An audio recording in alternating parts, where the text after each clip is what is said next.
성경 말씀은 요한복음 11장 38절에서 44절입니다.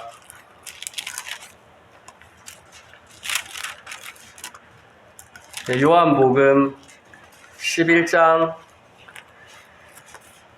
38절에서 44절입니다. 한 절씩 교독하도록 하겠습니다. 38절입니다.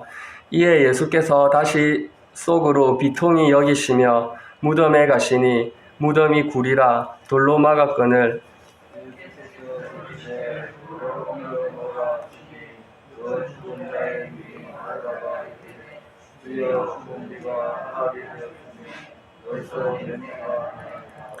예수께서 이르시되 내 말이 네가 믿으면 하나님의 영광을 보리라 하지 아니하였느냐 하시니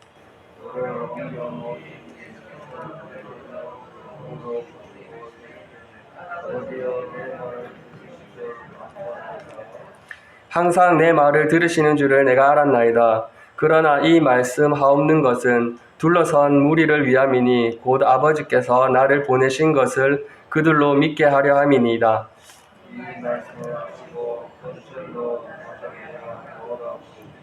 같이 읽겠습니다. 죽은 자가 수족을 배로 동인 채로 나오는데 그 얼굴은 수건에 쌓였더라. 예수께서 이르시되 풀어 놓아 다니게 하라 하시니라. 아멘.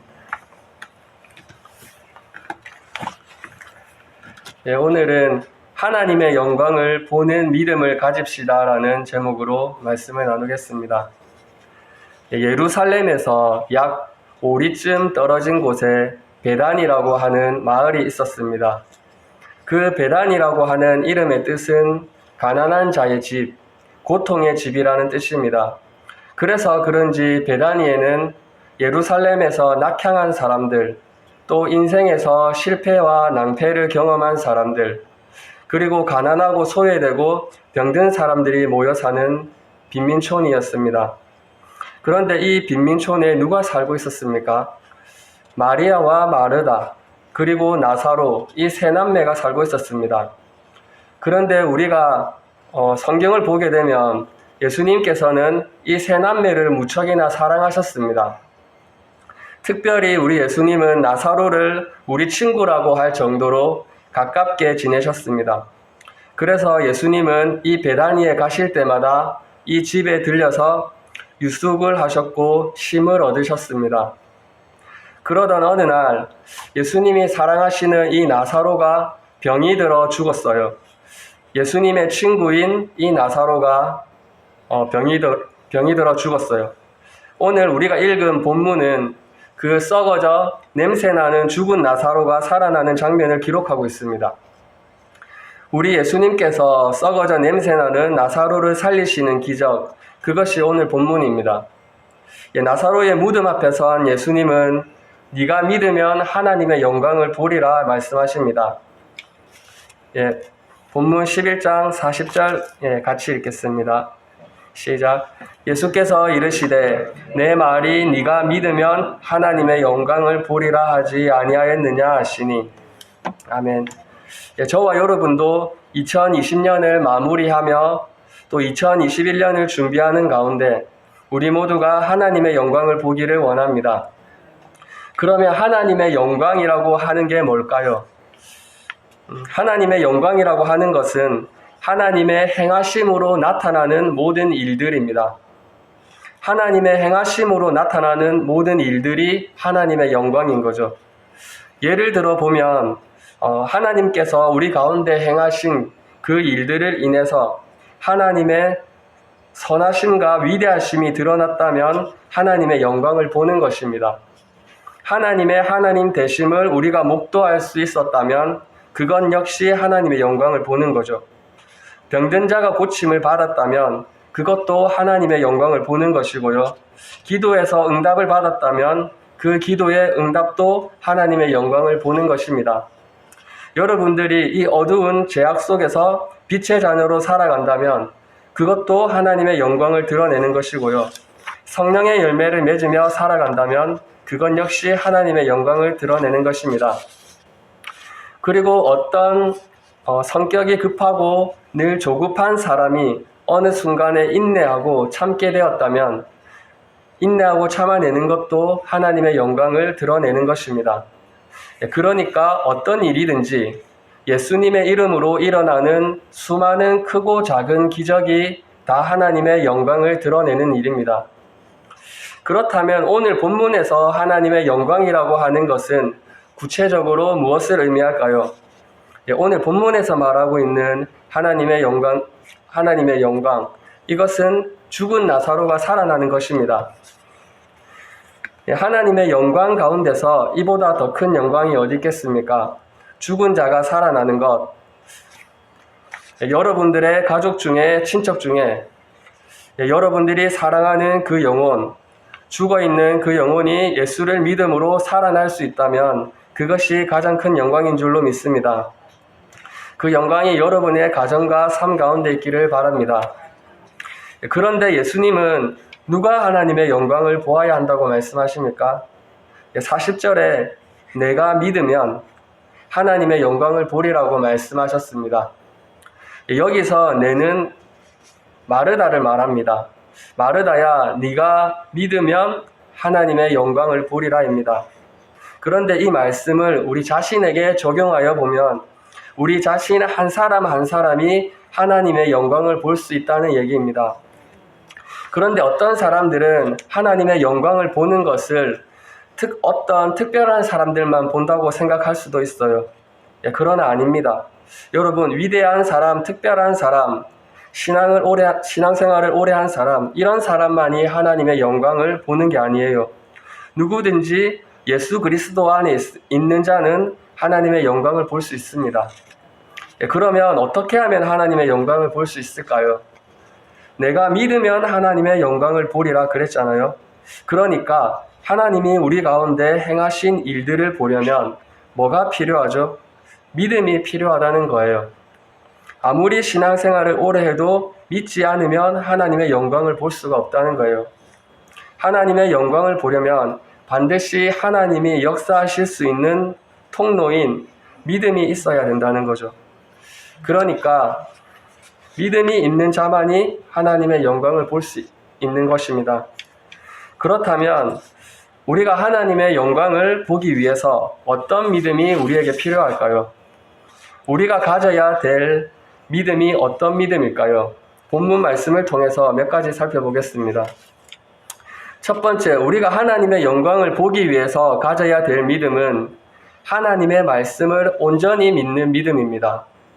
40절에 내 말이 네가 믿으면 하나님의 영광을 보리라 그랬거든요.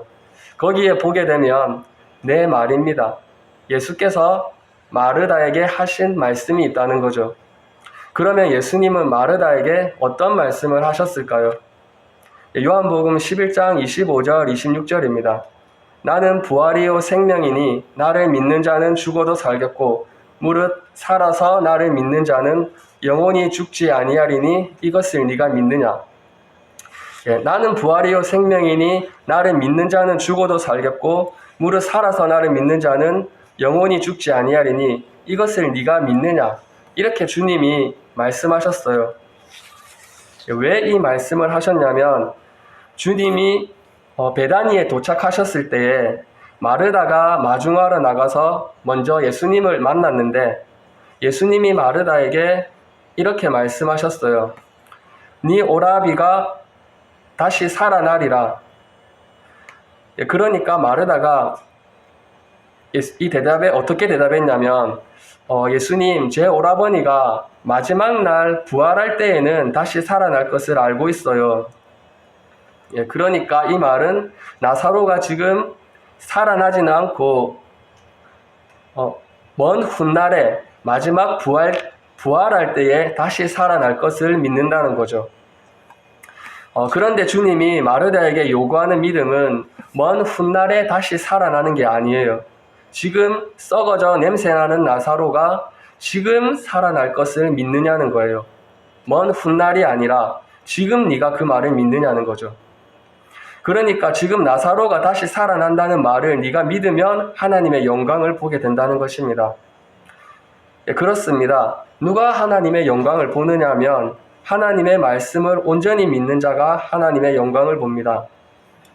예, 한번 따라 하시겠습니다. 하나님의 말씀을 온전히 믿는 자가 하나님의 영광을 봅니다. 예, 하나님의 영광을 보기 원하는 자는 주님이 내게 말씀하신 그 말씀을 의심하지 않고 온전히 그 말씀에 내 젊음을 걸고 내 인격을 걸고 내 시간을 걸고 나의 인생을 걸고 그 말씀을 따라 나아가면 말씀대로 이루어지는 하나님의 영광을 볼 수가 있습니다. 여러분, 베드로가 언제 주님의 영광을 보았습니까? 주님이 베드로에게 말씀하셨어요. 깊은 데로 가서 그물을 내려 고기를 잡으라. 그 말씀에 의지하여 베드로가 그물을 내렸을 때 어떻게 되었습니까? 그물이 찢어지도록 고기가 많이 잡히지 않았습니까? 베드로는 고기잡이의 전문가였고 예수님은 그렇지 않았습니다. 그러나 베드로는 자기의 경험, 자기의 상식, 자기의 이성으로 그 시간에 그곳에 고기가 없다고 여겼지만 도저히 이해가 안 됐지만 주님의 말씀이니까 그 말씀을 온전히 믿고 순종할 때 기적이 일어난 건 아닙니까? 예, 그렇습니다. 예, 그래서 파스칼은 이런 말을 했어요. 하나님은 철학자의 하나님이 아니고 과학자의 하나님이 아니라 성경에 가르친 대로 믿는 자의 하나님이다.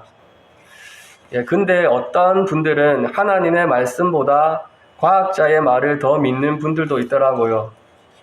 예, 과학자가 이렇게 말하니까 성경은 틀렸다. 여러분, 이런 분들은 결코 하나님의 영광을 볼 수가 없습니다. 그러므로 우리는 하나님의 말씀이 진리의 말씀임을 굳게 믿고 온전히 믿고 순종하는 자에게 하나님의 영광을 보여주십니다. 두 번째로는 돌을 옮기는 믿음이 필요합니다. 나사로의 무덤 앞에 서신 예수님께서 뭐라고 말씀하셨습니까? 돌을 옮겨 놓으라고 말씀하셨어요. 예전에는 시신이나 시체의 훼손을 방지하기 위해서 큰 돌을 막아놓거든요. 그런데 예수님께서 그 돌을 옮겨 놓으라는 거예요. 이 말은 무슨 말입니까? 무덤의 문을 열어 놓으라는 말입니다. 그런데 만일 저와 여러분이 그 자리에 있었다면 돌을 옮겨 놓을 수 있는 믿음이 있었을까요? 아마 마르다는 굉장한 갈등이 이제 시작됐을 거예요. 왜냐하면 지금 많은 사람들이 무덤 앞에서 마르다와 예수님을 주목하고 있기 때문입니다. 만약 예수님께서 하신 말씀대로 살아나지 않는다면 어떻게 되는 거예요? 마르다와 예수님은 이상한 사람이 되는 거잖아요. 그러니까 그 순간에 여러 가지 생각과 번뇌가 막 스쳐가는 거예요. 어떻게 해야 되지? 그리고는 마르다가 이렇게 반응합니다. 주여, 죽은 지 나흘이나 되었습니다. 아니, 시체가 썩어 냄새가 나지 않습니까? 이 말은 무슨 말이냐면 나사로는 살아나지 않는다는 거죠. 이렇게 마르다가 갈등하고 있을 때에 예수님께서 말씀하십니다. 네가 믿으면 하나님의 영광을 보리라. 이 말씀 앞에서 마르다는 자기의 자존심, 체면을 내려놓았습니다. 이게 믿음입니다. 그래서 말씀에 의지하여 돌을 옮겨 놓았습니다. 그런데 여러분, 이 돌을 옮겨 놓으라는 말씀은 우리에게 두 가지를 가르쳐 줍니다. 두 가지 사실을 깨닫게 해주는데 그 첫 번째는 뭐냐면 우리가 해야 할 신앙생활에는 우리가 해야 될 몫이 있고 하나님이 하셔야 될 하나님의 몫이 있다는 거예요. 여러분 한번 생각해 보세요. 죽은 나사로를 살리실 전능하신 하나님이 돌을 옮겨 놓지 못하시겠습니까? 그런데 왜 예수님은 돌을 옮겨 놓으라고 말씀하셨을까요? 돌을 옮겨 놓는 것은 내 몫이라는 거예요. 우리가 할 일이라는 거예요. 신앙생활에는 내가 해야 할 몫이 있어요. 그리고 하나님이 하셔야 될 몫이 있죠. 어떤 게 있을까요? 기도는 누가 해야 되죠? 내가 해야 돼요. 기도의 분량은 내가 채워야 돼요.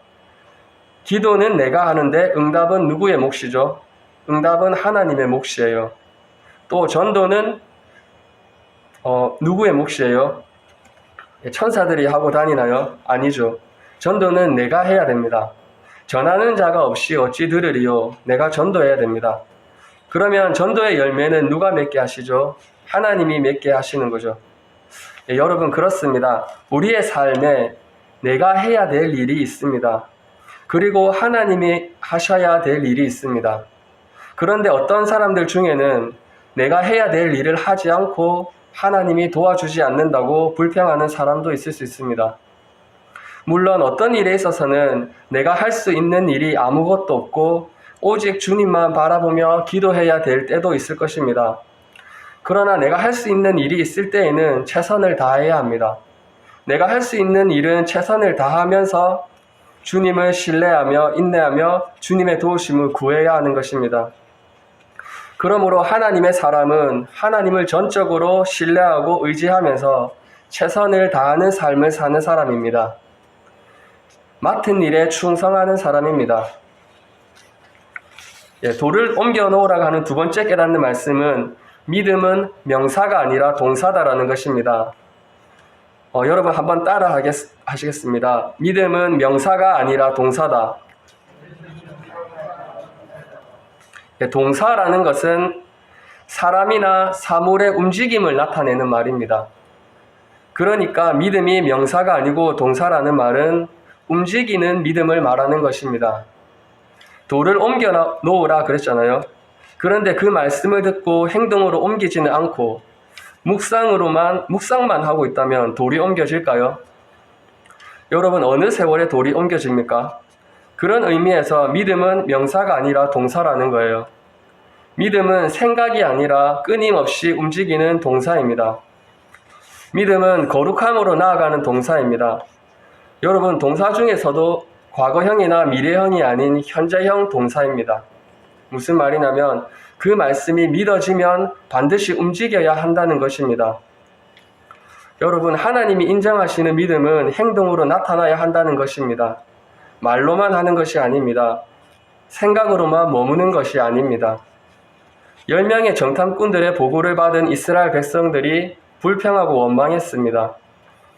그런데 믿음이 있는 여호수아와 갈렙은 민수기 13장 40절에 이렇게 반응합니다. 우리가 곧 올라가서 그 땅을 취하자 능히 이기리라. 여러분, 믿음은 동사로 나타나지 않습니까? 우리가 곧 올라가서 그 땅을 취하자 능히 이기리라. 올라가자는 거죠. 이게 믿음이라는 겁니다. 또 에스더는 자기 백성이 죽을 위기에 처해 있을 때에 금식하며 죽으면 죽으리라 하고 나아가지 않았습니까? 이게 믿음이라는 겁니다. 하나님, 우리 백성이 죽게 되었습니다. 어떻게 하면 좋아요? 하고 계속 가만히 걱정만 하고 있는 것은 믿음이 아니라는 거예요. 하나님이 이스라엘 백성들에게 가나안 땅을 약속해 주셨는데 아무도 올라가지 않고 묵상만 하고 있다면 그것은 믿음이 아니라는 것입니다. 하나님은 모세의 뒤를 이어 지도자가 된 여호수아에게 일어나라, 건너가라, 그 땅으로 가라고 명령하셨습니다. 여호수아 1장 2절에 내 종 모세가 죽었으니 이제 너는 이 모든 백성과 더불어 일어나 이 요단을 건너 내가 그들 곧 이스라엘 자손에게 주는 그 땅으로 가라. 그러니까 이 말씀을 보게 되면 일어나라, 건너가라, 그 땅으로 가라는 거잖아요. 믿음은 움직이는 겁니다. 말씀에 순종하는 것이 믿음입니다. 그러므로 믿음은 한때 고백이나 이론이 아니라는 것입니다. 여러분 안에 믿음이 생겼습니까? 그렇다면 그 믿음을 행동으로 옮기십시오. 여러분 생각에 머물러 있는 것은 믿음이 아닙니다. 행동으로 옮겨지지 않는 것은 믿음이 아닙니다. 하나님은 그것을 믿음이라고 말씀하지 않습니다. 저와 여러분이 계속 묵상만 하고 생각에만 머물러 있다면 그것은 하나님이 보실 때 믿음이 아닙니다. 믿음은 반드시 행동으로 옮겨질 때만 하나님은 그것을 믿음으로 여기신다는 것입니다. 오해가 없으시길 바랍니다. 우리의 구원은 오직 하나님의 은혜이며 예수 그리스도를 믿음으로만 구원받습니다. 그러므로 예수 그리스도를 믿음으로 구원받은 저와 여러분은 하박국 2장 4절 말씀처럼 의인은 그의 믿음으로 말미암아 살리라. 이제 우리는 믿음의 삶을 살아야 하는 것입니다. 그런 의미에서 믿음과 순종은 함께 가는 것입니다. 믿는다면 순종하게 되어 있습니다. 우리가 지금 만약 하나님 말씀에 순종하지 못하고 있다면 믿음을 달라고 기도해야 되는 점 있습니다. 주님, 우리의 연약한 믿음을 도와주세요. 우리의 믿음 없음을 도와주세요. 말씀대로 이루시는 하나님을 믿는 믿음의 은혜를 베풀어 달라고 기도해야 될 줄 믿습니다. 말씀을 맺겠습니다. 이 예배를 드리는 우리 한 사람 한 사람이 하나님의 영광을 볼 수 있기를 바랍니다. 먼저 하나님의 말씀을 온전히 믿는 자가 하나님의 영광을 볼 수 있습니다. 둘째로 하나님의 말씀이 도무지 이해되지 않아도 하나님의 말씀이니까 나의 자존심과 체면을 내려놓고 나의 할 일은 믿음으로 행하는 움직이는 믿음이 하나님의 영광을 볼 수 있습니다. 갈릴리 교회의 모든 성도님들이 하나님의 영광을 많이 보는 믿음의 은혜가 있길 주님의 이름으로 축복합니다. 아멘. 찬송가 우리 428장 내 영혼의 햇빛 비치니 찬양하시겠습니다.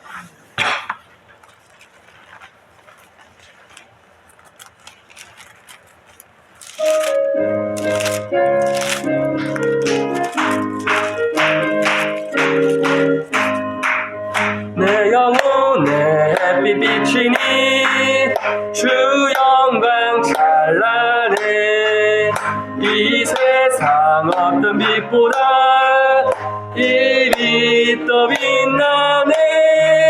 주의 영광 빛난 광채 내게 비춰 주시옵소서.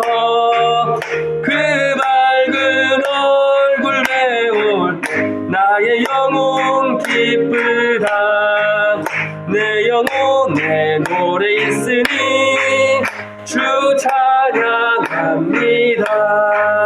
주 귀를 기울이시사 다 듣고 계시네. 주의 영광 빛난 광채 내게 비춰 주시옵소서. 그 밝은 얼굴 배울 나의 영혼 기쁘다. 내 영혼의 봄날 되어서 주 함께 하실 때 그 평화 내게 깃들고 주 은혜 꽃피네. 주의 영광 빛난 광채 내게 비춰 주시옵소서. 그 밝은 얼굴 배울 때 나의 영혼 기쁘다. 내 영혼에 희락이 있고 큰 소망 넘치네. 주 예수 복을 주시고 또 내려주신 주의 영광 빛난 광채 내게 비춰 주시옵소서. 그 밝은 얼굴 배울 나의 영혼 기쁘다. 아멘. 기도하고 마치겠습니다. 하나님 말씀에 또 은혜 주심을 감사합니다. 오늘도 수요 예배를 통하여 하나님을 예배하게 하시니 감사합니다. 하나님, 오늘 주신 말씀 마음에 새겨주시고 또 순종할 수 있는 믿음을 더하여 주시옵소서. 하나님의 영광을 보는 믿음의 은혜를 베풀어 주시옵소서. 마르다의 가정에 친히 찾아가셔서 구원의 은혜를 베푸신 예수님, 저희들의 가정에도 저희들의 삶에도 오셔서 주님의 은혜로 회복되고 치유되고 살아나는 구원의 은혜 베푸실 주님을 찬양하며 예수님 이름으로 기도합니다. 아멘.